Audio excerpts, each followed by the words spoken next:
இன்றைக்கி முன்னாள் இந்திய கேப்டன் மற்றும் ஒரு ஆகச்சிறந்த வீரர், முன்னாள் பிசிசிஐ பிரசிடென்ட் சௌரவ் காங்குலி அவர்களோட பிறந்தநாள். சௌரவ் காங்குலி பற்றி 90s கிட்ஸுக்கு நல்லாவே தெரியும். இந்தியாவை பொறுத்த வரைக்கும் ஒரு மிக சக்ஸஸ்ஃபுல் கேப்டன்ஸில் ஒருவரான சௌரவ் காங்குலி. அவருக்கு பெரிய கிரெடிட் அளிக்கப்படும் விஷயம், அவர் எப்படி நிறைய யங் டேலண்ட்டை நர்ச்சர் பண்ணார் அப்படிங்கிறது. ஹர்பஜன் சிங்கை பேக் பண்ணதாகட்டும், 2001 அந்த வரலாற்று சிறப்புமிக்க ஆஸ்திரேலியன் சீரீஸ்க்கு முன்னாடி ஜஹீர் கான், வீரேந்தர் சேவாக், இந்த மாதிரி பல யங் டேலண்ட்டை பறைசாற்றி அவங்களுக்கு தர வேண்டிய அங்கீகாரத்தை தந்து அவங்களுக்கு தர வேண்டிய ஊக்கத்தையும் அளித்து அடுத்த தளத்துக்கு கொண்டு சேர்த்த ஒரு பெரிய லீடராக கருதப்படுபவர் சௌரவ் காங்குலி. பட் இது நிறைய பேருக்கு பரிச்சயம் உள்ள ஒரு விஷயம்.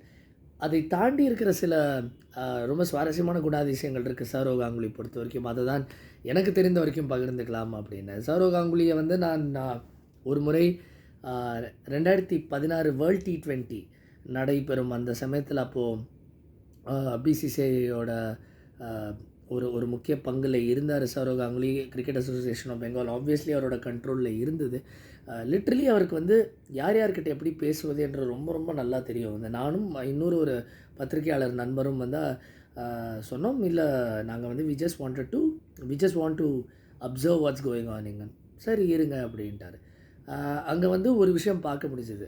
பெங்காலி ஜேர்னலிஸ்ட்லாம் இவரை மகாராஜ் அப்படிம்பாங்க. அது வங்காள மொழியில் சொல்லும்போது மோராஜ் தான் அப்படின்னு வேக வேகமாக சொல்லுவாங்க. இவர் எல்லாத்தையும் கேட்டுக்கிட்டு நான் சொல்கிறேன் போல்போ அவ்வளோதான் சொல்லுவார். அவருக்கு எவ்வளோ எங்கே யார்கிட்ட எப்படி சொல்லணுங்கிறது தெரியும். ஆனால் நட்புறவை பாராட்டுறதுல ரொம்ப பிரமாதமான ஒரு மனிதர் அப்படிங்கிறத நான் கேள்விப்பட்டிருக்கேன். ஒரு சில இடத்துல நான் பார்த்துருக்கேன்.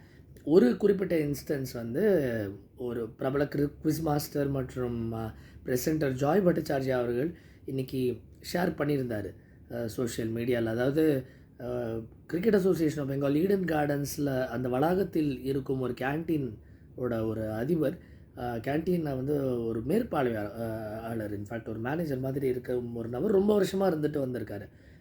சௌரவ் காங்குலி வீட்டில் ஒரு ஃபங்க்ஷன் அப்படிங்கும்போது உடனடியாக போய் தன் கைப்பட பத்திரிக்கையை கொடுத்து மொத்த குடும்பத்துக்கும் அவங்க ஸ்டாஃப் எல்லோரும் வருவதற்காக காரியம் அனுப்பிச்சு அந்த மாதிரி வர வச்சார். அந்த மாதிரி பழச மறக்காத ஒரு நபர் சௌரவ் காங்குலி. அது நம்ம அவர்கிட்ட கண்டிப்பாக பார்க்கலாம். அதே மாதிரி அவரோட ஹேபிச்சுவல் பங்க்சுவாலிட்டி இஷ்யூ, ஸ்டீவாவை ரொம்ப ஃபேமஸாக டாஸுக்கு வெயிட் பண்ண வச்சு அவரை கடுப்பாக்கி அவரை சித்திரவதை பண்ணார் அப்படின்லாம் சொல்லுவாங்க.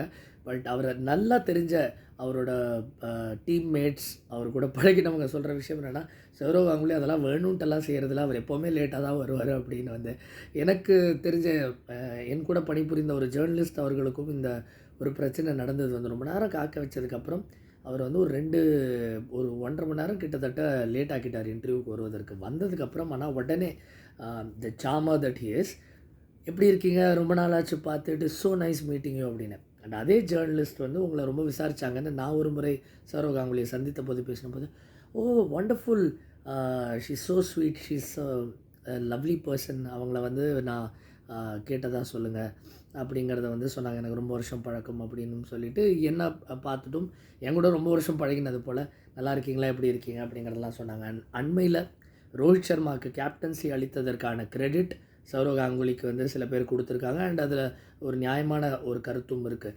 இன்ஃபேக்ட் ஒரு டைமில் டெல்லி கேபிட்டல்ஸ்க்கு அஜின்கிய ரஹானே மற்றும் ரவிச்சந்திரன் அஸ்வின் வருவதற்கும் அவர் ஒரு முக்கியமான காரணகர்த்தாவாக இருந்தார் அப்படின்னு சொன்னால் அது மிகையாகாது. அப்போ டெல்லி கேபிட்டல்ஸோட மென்டாராகவும் சௌரவ் காங்குலி திகழ்ந்தது எல்லாருக்கும் தெரியும். ஸோ நல்ல டேலண்ட் எங்கே இருந்தாலும் அதை ஸ்பாட் பண்ணி ஒரு தன்னோட டீமில் அமைச்சு வைக்கிறதுல சௌரவ் காங்குலி ஒரு ஜகஜால கில்லாடி, அது மறுக்கவே முடியாத ஒரு விஷயம். ராகுல் டிராவிடை இந்தியன் கோச்சாக ஆக்கின ஒரு விஷயமும் பிசிசிஐ பிரசிடெண்ட்டாக சௌரவ் காங்குலி இருந்தபோது நடந்தது. அண்ட் அஃப்கோர்ஸ் அவங்களோட அந்த பேண்ட் ஆஃப் ஃப்ரெண்ட்ஸ், அந்த காலகட்டத்து அந்த பேட்ச் ஆஃப் 90s, அவங்க எல்லாரும் ஒருமித்து நிறைய விஷயங்களில் ஒன்றிணைந்து செயல்படுவதை நம்ம பார்க்குறோம். சௌரவ் காங்குலிக்கு அந்த மாதிரி நிறையா ஃபண்டாஸ்டிக் குவாலிட்டிஸ் இருக்குது. ரொம்ப இன்ட்ரெஸ்டிங்கான ஒரு கேரக்டர். ஆன் த ஃபீல்டு எவ்வளோ அக்ரெசிவாக எவ்வளோ ஸ்பங்கியாக இருந்தாரோ அதே மாதிரி ஆஃப் த ஃபீல்டு ரொம்ப நல்ல நண்பர். அவர் சமீபத்தில் பாகிஸ்தான் கிரிக்கெட்டர்ஸை இவரை வாழ்த்து கூறி பேசின ஒரு ஷோவில் இவர் திரும்ப அதே பரஸ்பர அன்பை பரிமாறி பேசினார். வந்து மொயின் கான்லாம் பார்த்தேன், வசீம் பார்த்தவங்கள நீங்கள் அப்படியே இருக்கீங்க. மொயின் கானுக்கு என்ன இவ்வளோ முடி நரைச்சிருச்சு, ரொம்ப சந்தோஷம் அவங்களெல்லாம் பார்க்குறதுல. அவங்க பசங்களாம் வந்துட்டாங்க வந்து விளையாடுறதுக்கு, ரொம்ப சந்தோஷமாக இருக்குது அப்படிங்கிறது வந்து ரொம்ப ஜென்யூனாக பேசக்கூடிய ஒரு வீரர். அதனால தான் சௌரவ் காங்குலிக்கு இன்னமும் ஒரு பெரிய ஃபேன் ஃபாலோயிங் மாத்திரம் அல்லாமல் அவர் மீது நிறைய மரியாதை, அவரோட அந்த யுக்திகள் இன்னமும் வந்து ஒரு மேனேஜ்மெண்ட் ஸ்கில்ஸ் ஆகட்டும், ஒரு ஒரு மேற்பார்வை, ஒரு அட்மினிஸ்ட்ரேட்டிவ் எபிலிட்டி, இது எல்லாமே நம்ம அவர்கிட்ட பார்க்க முடிஞ்சது. அவர் பிசிசிஐயோட தலைமை பொறுப்பு வகிக்கும் அந்த தருணத்திலையும். அதுதான் இந்த வீடியோவில் சௌரவ் காங்குலிக்கான ஒரு சின்ன எங்கள் தரப்புலேருந்து கொடுக்கக்கூடிய ஒரு சின்ன டிட்பிட்ஸ். உங்களுக்கு மேபி இது யூஸ்ஃபுல்லாக இருந்தால் தொடர்ந்து பாருங்கள், ஆரம்பிக்கலாங்களா? And do subscribe to get this creative. Thank you for வாட்சிங்.